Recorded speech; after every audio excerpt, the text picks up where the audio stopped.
Hi there everyone. So today's video is a very simple premise, but it does require some explanation to fully understand it. Basically, I'm just going to talk about how the game determines which way you'll go into the air. And to put it simply, it's based on the angle of whatever surface you're going off of. So if you go into the air off a sharply inclined surface, you'll end up getting a lot of it. If you go off a downslope, you'll end up going downward. And if you go off just a regular flat surface, you'll end up going straight off. And in all of these, you'll continuously lose height in the air until you get back on the ground. Alright, so video done. That's it. Thanks for watching. Okay, well, I made an actual video of much longer length on this. So the reason this video is kind of long is because, well, there's a lot of little nuances to this simple property that a lot of people don't actually realize. So when someone approaches something and then they go, okay, why did I just go soaring into the sky? Or, why did this shortcut not work? I swear I did everything correctly. Well, there's probably a reason for that you just didn't understand. And I want to explain some of those reasons because knowing these little things makes it easier to successfully do strategies. A lot of them are very easy to do once you know them, but because of a particular factor when it comes to airtime, people often end up failing them in time trials or in online play. And I'm hoping that after watching today's video, you'll be able to avoid these mistakes a lot more often. Let's begin by first looking at this edge bit at the start of Wario's gold mine. So based on what I just said, when I go off this almost vertical portion of the track, I end up soaring to the skies. And when I go off a part of it that isn't as vertical, I don't end up doing so as much. However, if I were to instead start on the actual gray part itself, I find myself going sideways.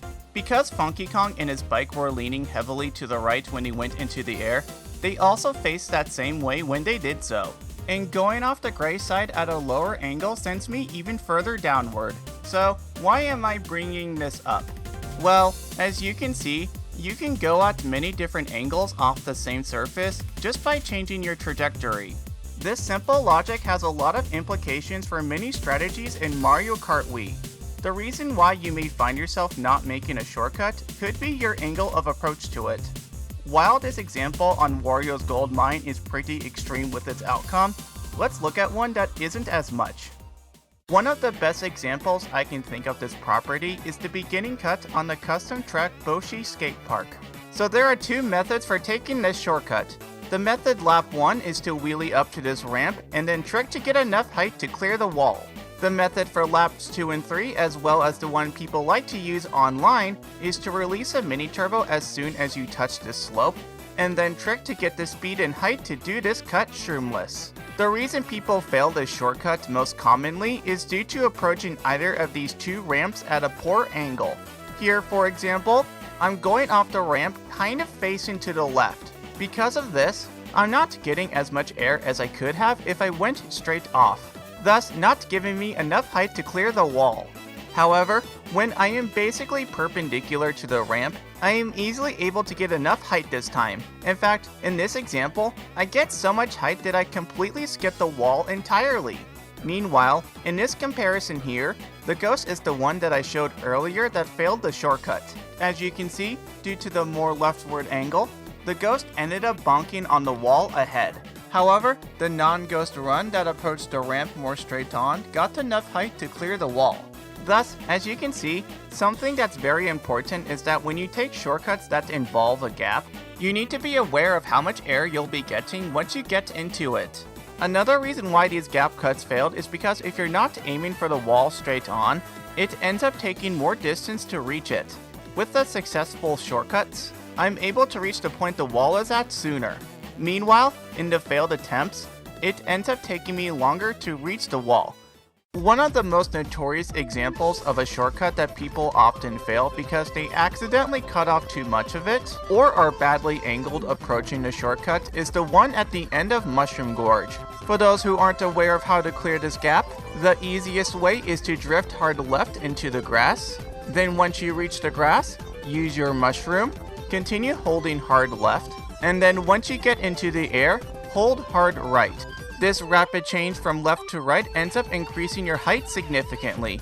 We refer to this strategy as Toad's factory input, or TF input for short, named after this shroomless cut on Toad's factory which uses the same logic, though in this case, you go from right to left instead of left to right. So why do I bring up the gap cut? Well, despite how simple this strategy is, I still see a lot of people failing it, even when they successfully do the TF input correctly.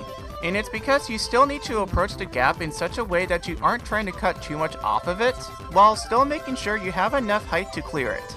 With my successful attempt here, I wasn't cutting off too much of the gap, but with this failed one, if you look, I am having to cut off significantly more than the successful one.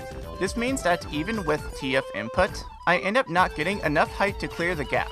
Another way people fail the gap cut is to go into it too shallow.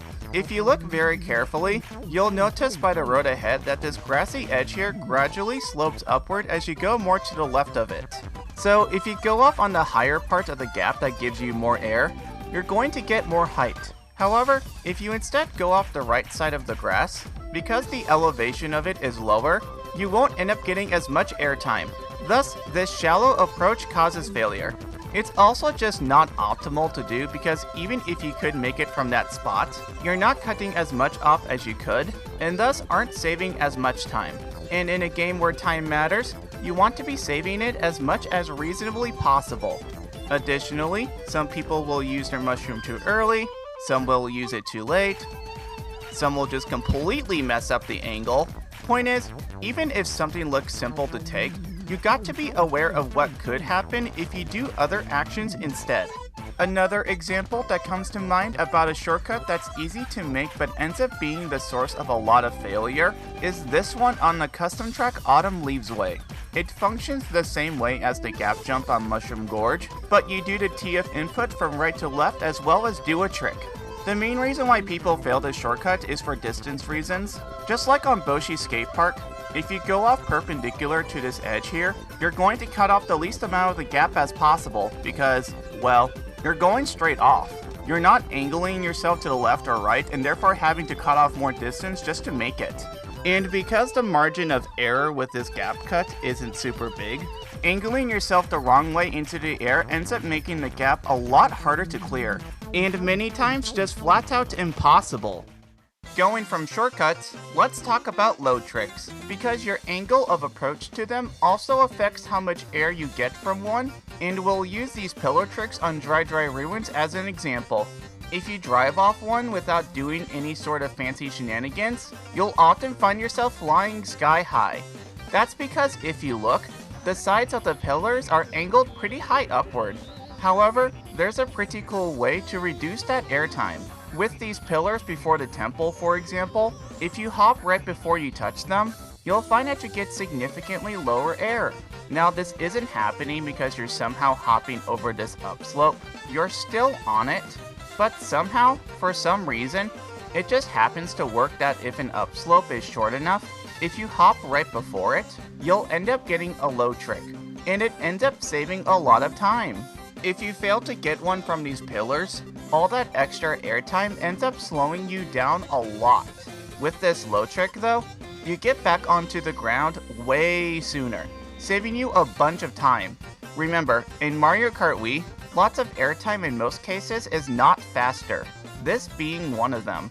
Two more examples include these rings on Rainbow Road, as well as these branches on Maple Treeway. By the way, you don't need to trick to get this low airtime, just hopping at the right time gives you significantly reduced air. There's also another way to get low tricks on these pillars. If I were to hop several frames before them at the right spot, as you can see, I also end up getting a low trick, one that's even lower than when I hop just right before it. This works because the small amount of airtime you get from hopping is just enough to where I clear the side of the pillar and instead, I land on this flat portion of it. Thus, when I trick, I go off a flat surface, which, as I showed earlier, sends you straight off. Note though, if I aim too far left, I won't be able to trick because the pillar is too low to the ground for me to get any airtime to activate one. And if I'm too far to the right, the height you get from a hop isn't enough to get over the pillar. Yeah, as I said earlier, An upslope needs to be short enough to be able to low trick it with a single hop. If one ends up being too long, then a low trick with a simple hop doesn't work. For example, with the leftmost pillar before the temple, if I go off the far left side, hopping even one frame before doesn't give me a low trick anymore, instead giving me that ridiculous airtime. Another way to get low tricks is to clip the edges of surfaces. If I get a lot of air from this island on Coconut Mall and clip the very edge of the ramp ahead, the trick from it becomes incredibly low, despite going off a ramp that's parallel and flat to the ground before it. This is because I wasn't on it long enough for the game to correctly position me, so I would be going more forward instead of downward. If I landed on this ramp slightly sooner, despite being close to the edge, I end up just getting a normal trick. And with low tricking, the last thing I want to mention is rapid fire hop. If I hop every other frame, for some reason, you stay stuck to the ground and your angle does not really change with an upslope. Like here on Dry Ruins, if I do nothing special before this ramp, I will end up going flying into the air. As you can see here, this slope is going quite a bit upward, thus when I go into the air, I will be going off at that angle. But with rapid fire hop, my angle does not really increase, thus allowing me to go more forward instead of upward with significantly reduced height. Height isn't everything, speed also matters. With the DK Summit double shortcut, for example, you have to slow down to make it. Excluding fancy task shenanigans though. So once you slow down, if you go off before the chasm with enough speed and height, you'll be able to clear the gap. If you go off too slowly, then yeah, despite all that height, you don't have the speed to make the shortcut. As stated earlier with the Mushroom Gorge gap jump, people often fail shortcuts because they miss time using their mushroom. The same logic also applies to Autumn Leaves Way. Because this gap is pretty large, if you don't use your item at the correct time, you won't have enough speed to make it. In general, if you're failing a gap shortcut, it's probably a skill issue. And the last thing I want to talk about with airtime is bouncy mushrooms. I touched up on this in my video about no-flip tricks, but I'll explain it again but more briefly. Basically, where you land on one and the slope of that particular spot determines how high you'll go. If you land on the front side where it slopes upward, you will get more air than if you bounced off a flatter portion of it or the back side, which will give you less air. It's the same logic as when you're on land. Go off something that goes up, you get a lot more air. Go off something that goes down, you go more downward. This key component is why people will fail constantly on the custom track Mushroom Peaks. If you don't land on this frontward part that slopes up, you'll most likely die. This same logic also applies to any custom-made objects that also use bouncy mushroom physics. Like with this egg on the custom track Yoshi Lagoon, touching it here sends you... wow, that's a lot of air, oh geez. Touch a nearly vertical bouncy surface, expect to go the same way. And that's where I'm gonna leave it off. There's more I can go into detail, but this video is already getting pretty lengthy, and these are the main things I wanted to cover because they're the most prevalent with time trials and online. So to describe this video in 2 sentences, look at X surface and see how going off it gives you Y airtime. Also, don't be a skill issue. If you enjoyed this video, give it a like and subscribe to this channel if you haven't already. I'm releasing these videos whenever I can, and doing these things lets you know when I make new content and also helps support the channel. Thank you so much for watching everyone and have a lovely day.